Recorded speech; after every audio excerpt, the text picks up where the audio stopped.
Ini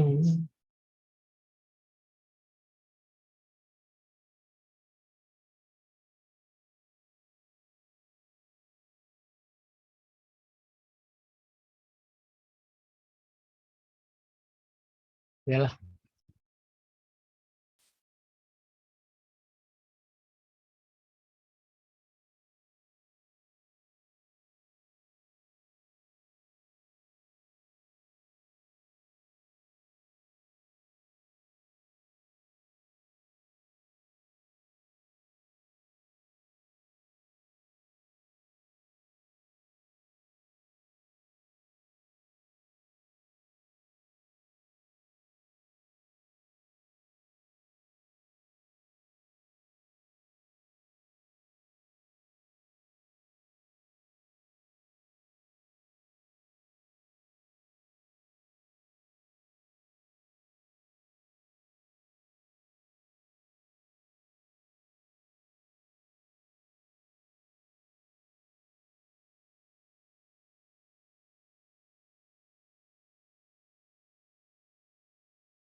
Itu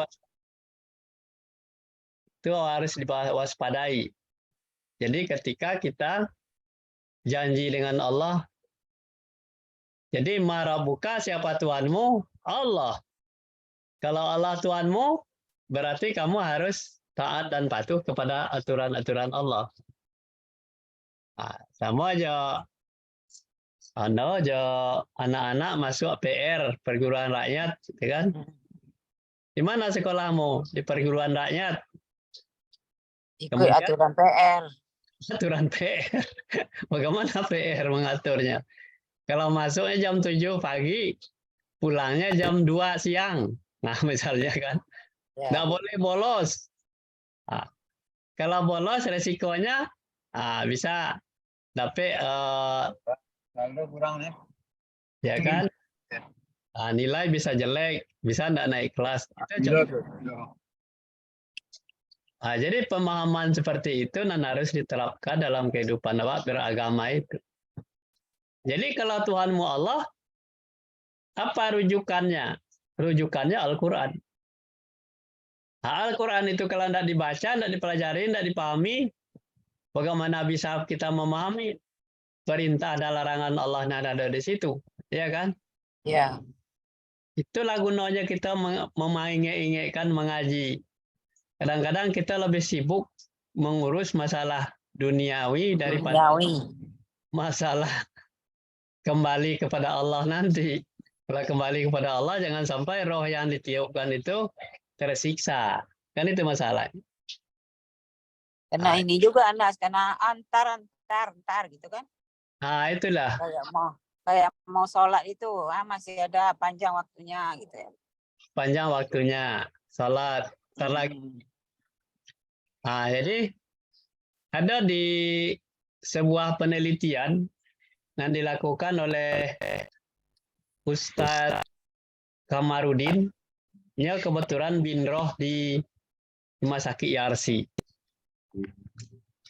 Ketika ada 1.000 orang dalam sakratul maut, diajarkan oleh Ustadz itu, dibimbing oleh Ustadz itu mengucapkan kalimat tauhid la ilaha illallah. Jadi dari antara 1.000 orang lagi sakratul maut itu hanya 7% yang bisa melancar mengucapkan la ilaha illallah. Bayangkan aja 7% dari 1.000 orang. Berarti 70 orang. Iya kan? 70 orang lolos mengikuti yang diajarkan oleh Ustadz Kamarudin itu melalui mic ke kuping mereka itu, ke kuping si sakratul maut itu, lagi ngap-ngapan itu. La ilaha illallah, diteliti hanya 7% yang bisa mengucapkan la ilaha illallah. Termasuk Ustadz itu. Sekete lah ya. Ah, Sekete lah ya. termasuk Ustadz, termasuklah kiai di situ, nah lagi sakratul maut itu. Sudah itu diselusuri oleh Ustadz itu ke keluarganya. Kenapa? Kan di ruangan Niko kamar sekian dibilang CCTV-nya lah ilaha illallahnya batua, ya kan? Di kamar itu batua. 70 orang, nah dari 1000 orang itu bisa lancar mengucapkan la ilaha illallah. Jadi setelah ditanya keluarganya apa kebiasaan si Fulan ini, ternyata jawaban keluarganya, bapak itu selalu sholat kusuk pada awal waktu. Jadi dalam Quran namanya wusta. Jadi tidak terlalu dahulu dan tidak pula terkemudian, tetapi tepat waktunya sholat. Ketika azan itu dipanggil azan, langsung segera dia sholat. Kusuk. Dan bacaannya bagus, ya kan? Itulah. Sudah itu, dan kedua, sering membaca Al-Quran. Baca Al-Quran, tadarus, ya kan? Senang membaca Al-Quran. Dan ketiga, sering bersilaturahmi. Ya. Silaturahmi ke siapa saja, dengan siapa saja, baik aja dia. Sudah itu nan sampai bersedekah. Jadi bersedekah itu, kalau tidak ada pitihnya membukakan pintu, nampak adanya orang meminta-minta, didoakannya. Ya Allah, ya Rabbi, semoga orang itu mendapatkan hidayah dari Allah, mendapatkan rezeki, supaya dia hidupnya berubah menjadi orang lebih baik. Misalnya pemulung, nampak, tidak diagih pitih, tapi didoakan saja. Cukup itu sedekah. Atau Jadi ada ampe ya? Ya. Sholat tepat waktu. Dan kedua, baca Quran. Baca Quran. Ketiga bersilaturahmi. 4 sedekah. Tempat sedekah. Dan kelima adalah makanan yang dimakannya, yang diberikan kepada anak istrinya. Halal atau enggak ya? Thayyib, ya kan? Enggak bermasalah gitu loh. Itulah membuat orang itu bisa lancar mengucapkan kalimat tauhid la ilaha illallah. Itu saat-saat ujian yang paling penting tuh ketika sakratul maut. Kalau orang lancar mengucapkan la ilaha illallah, Allah akan membangunkan di surga rumah yang paling indah, yang paling bagus. Itulah janji Allah itu. Kenapa? Orang itu selalu taat dan patuh kepada Allah. Itu hasil penelitian. Len! Lah. Itu. Nah, tidak bisa masuk. Cici tidak bisa masuk. Itu si Len bisa masuk tuh. Suruh aja lo masuk. Ya. Cici tidak bisa. Tadi agak terapel kete. Itu. Jadi itu. Jadi kita mau ulang-ulang kaji melalui dialog awakko supaya nanti di kece orang pengajian awakko diilmiahkan ya kehidupan sehari-hari. Bagaimana caranya kita baca Quran tetapi harus mengerti, Pak, ya kan? Mengapa kita sholat? Ya sholatul wusta itu adalah sholat yang selalu tepat waktu, kusuk. Jadi kusuk itu pemahamannya adalah tidak pernah mengingat lain sudah waktu sholat masuk. Semua tergerak di hatinya itu untuk pergi. Tekan ini ada voice-nya kan. Jadi bisa. Nah. Silen lah tiba tuh, cut. Ya, bisa asar dia. Habis sholat asar ya, Len. Iko ada anak-anak kakak seayah, mantan anaknya kok kuliah di Politeknik Unan. Nya titip sampai hari Jumat. Nggak bisa. Turang dari kampung nggak bisa loh. Jadi sebenarnya lain kita terbuka aja waktunya jam bara aja masuk. Lalu kita sudah jadwalkan. Dijadwalkan.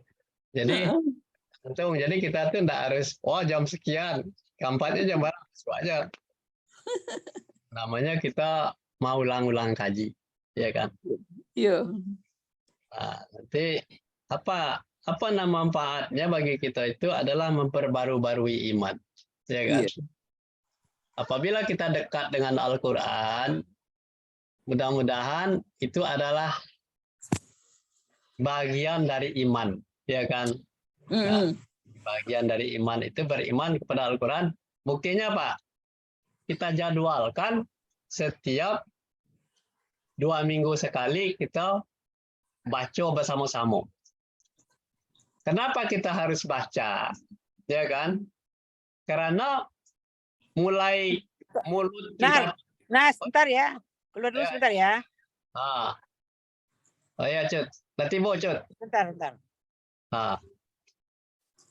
Jadi mulut kita itu membunyikan Al-Quran, pendengaran kita mendengar, penglihatan kita melihat bacaan itu, sudah itu hati kita bergetar.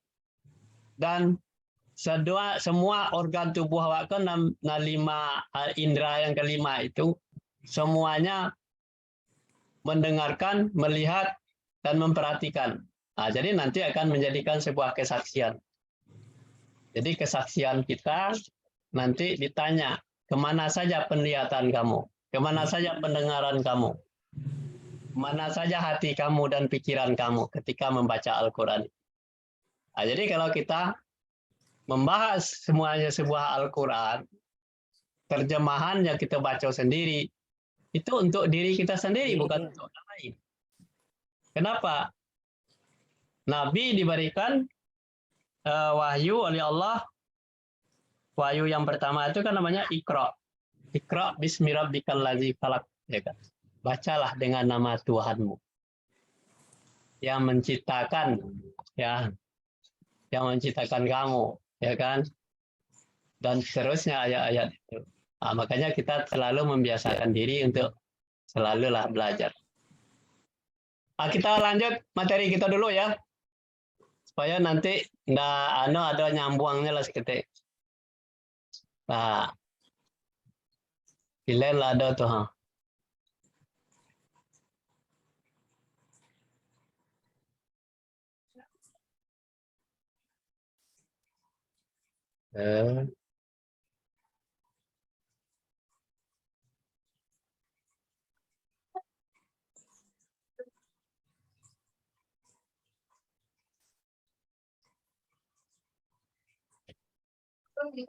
Telah nampak tuh.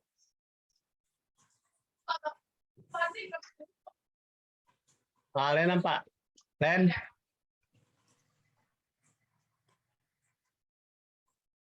Ketek ya. Ketek mana?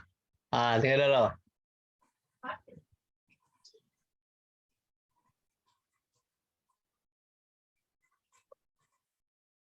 Ini tadi.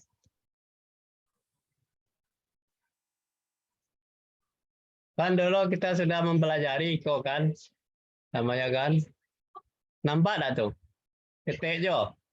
Lai. Ya. Ya yang hadir kini Ustadz. Nan hadir kini ke si Cut hadir. Nah, jadi Iko kan kita ulang-ulang, ya kan? Ya.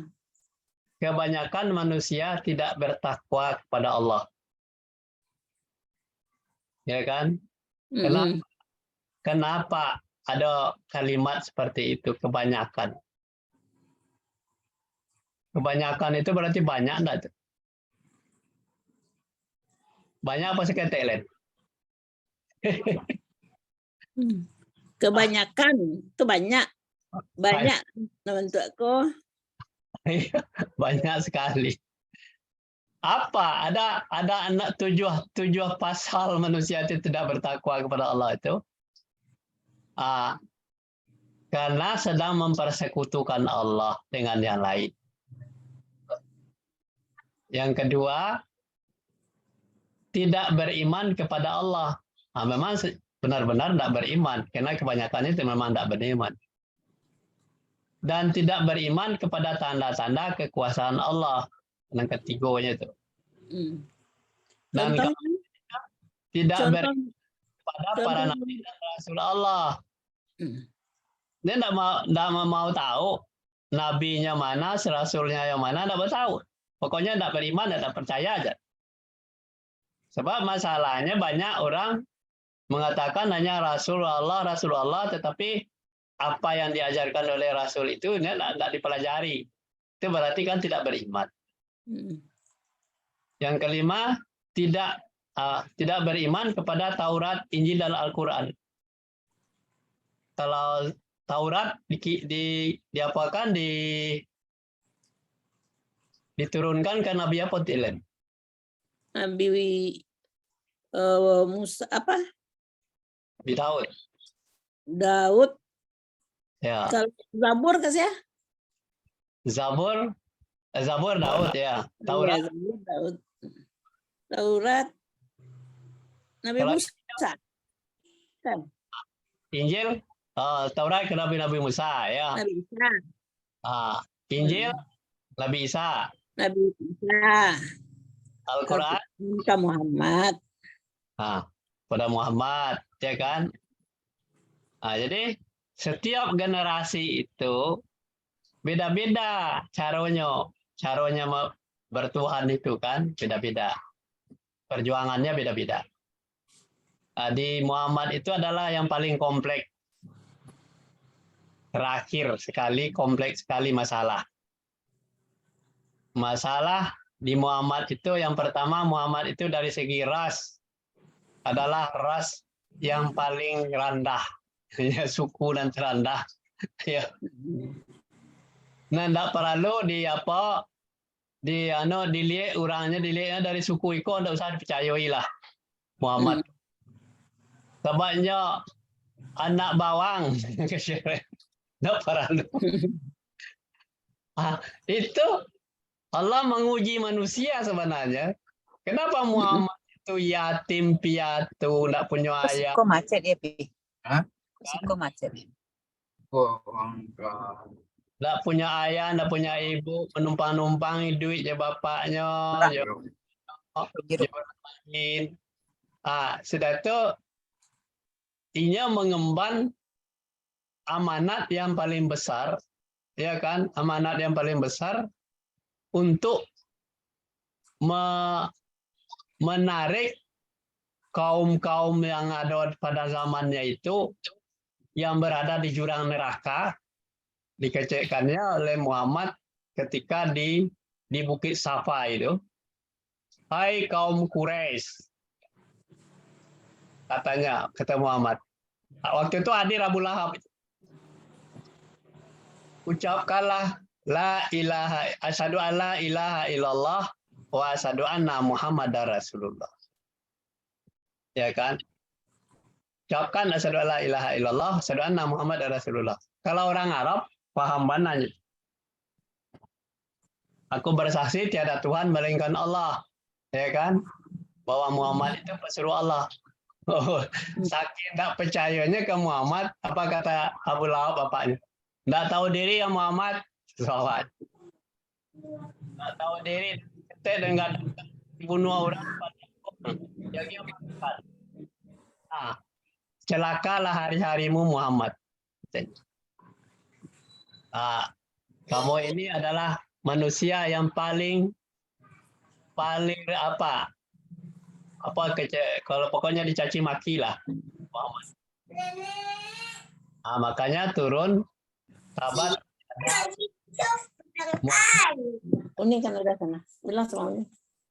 oleh bapak oleh pamannya Abu Lahab itu ketika disakitinya, maka Muhammad tersenyum saja. Kata Allah, itu yang sebenarnya tabat yada Abi Lahab itu celakalah kedua tangan Abi Lahab yang ngumpul-ngumpulkan harta yang akan membakar dirinya sendiri. Itu permasalahannya itu. Jadi tidak percaya kepada Muhammad itu seperti itu. Asyhadu alla ilaha illallah. Kalau kalian itu menyembah Tuhan yang kamu beli sendiri, patung-patung yang kamu beli sendiri itu tidak akan ada manfaatnya. Itu bahasa awaknya. Tidak akan manfaatnya, tidak akan memberi kamu darat kepada kalian. Sembahlah Allah. Jangan kau sembah patung yang kamu beli itu. Itu bahasa awaknya. Nah, sudah itu wa asyhadu anna Muhammadar Rasulullah, dengarkan ajaran yang dibawakan ke kalian. Anak baru kapatan sore kecak Abu Lahab. Nama kemaja akan awak peloleh. Padang. Kemaja akan awak bantu ikololeh. Itu saking tidak percayanya kepada para nabi itu seperti itu. Itu zamannya Muhammad.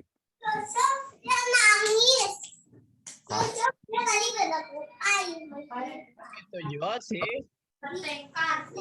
Kan di zamannya itu Isa itu dipertentangkan. Isa anak Maryam Yesus kan.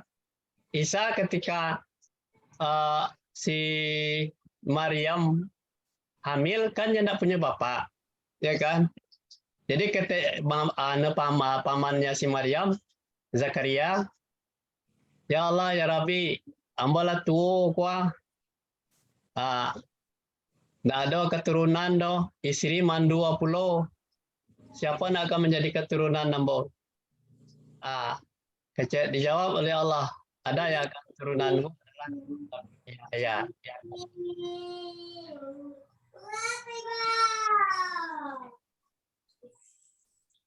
Itu kemenakannya tidak punya suami, tahu-taunya hamil. Maryam.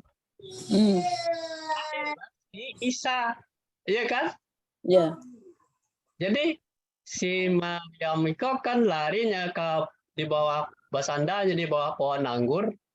Ya Rabbi, saya sangat hina sekali, saya tidak punya suami. Kok saya hamil, bisa melahirkan anak.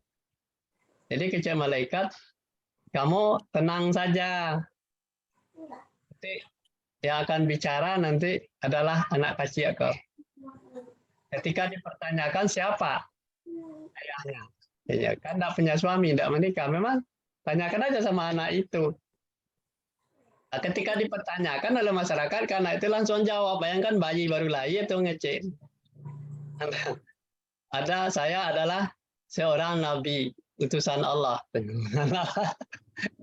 Di situlah mulai pasca ada orang pola pikir orang-orang lain tadi bahwa Al-Isa itu adalah anak Tuhan. Itulah sebabnya. Mulai agama Nasrani itu mempercayai seperti itu. Jadi Tuhan itu punya anak, ya kan? Jadi padahal itu dititipkan melalui rahimnya si Maryam bahwa si Isa itu adalah mengutus kepada masyarakat yang jahiliyah di situ itu. Akhirnya Isa dinobatkan yang menjadi Tuhannya sendiri. Itu kan musyrik gitu, dalam keadaan musyrik. Kebanyakan orang dalam keadaan mempersekutukan Allah tadi, ya kan? Itulah sebabnya. Musyriknya, dikeceknya Tuhan beranak. Terus itu kasus yang paling besar sampai hari ini, orang kebanyakan manusia itu tidak beriman kepada Allah. Tidak bertakwa kepada Allah. Itu dua kasus itu yang pertama dia melihat dari sisi keturunan, yang kedua melihat dari sisi asal usulnya si Isa Maryam. Iman kepada hari kiamat. Kenapa tidak beriman kepada hari kiamat? Kebanyakan manusia itu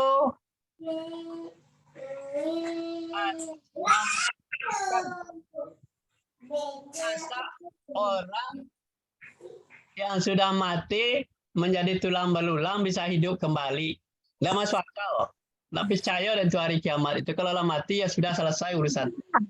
Ini urusan Panggil apa?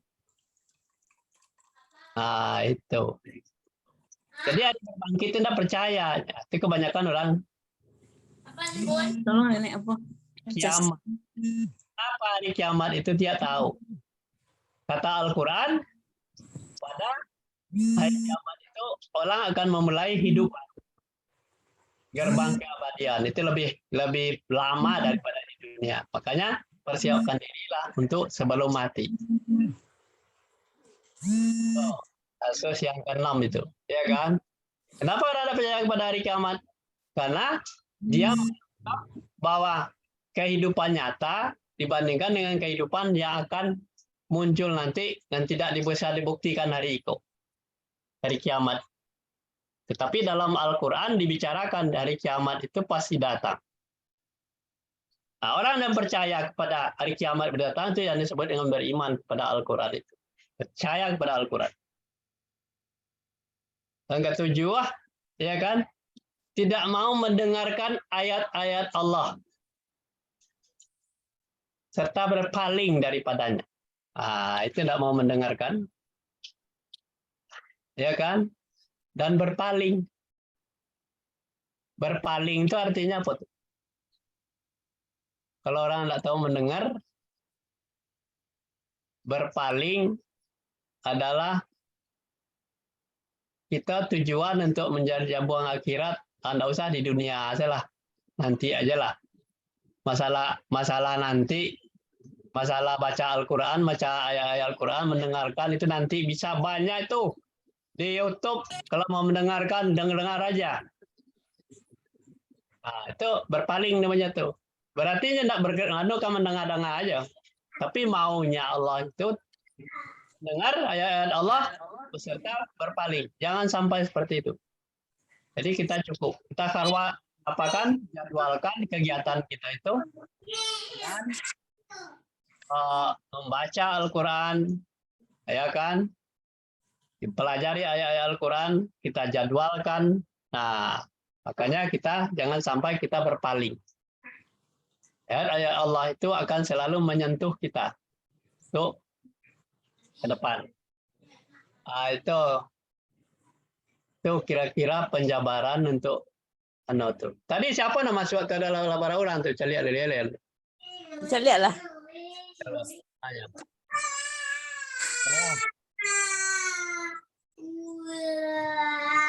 Siapa? Tadi ada yang masuk, si Cut tadi ya. Cut.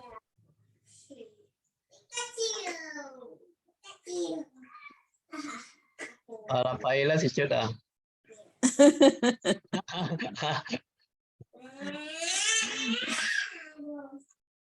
Nas, Yo, biarlah Ilan baca selalai. baca Laila. Ya. Mau kasih Ilan biarlah Ilan baca se. Awak berdua saja. Alah sampai risiko dulu alah tuh. Ayo, Ilan baca se lah po Nas ko.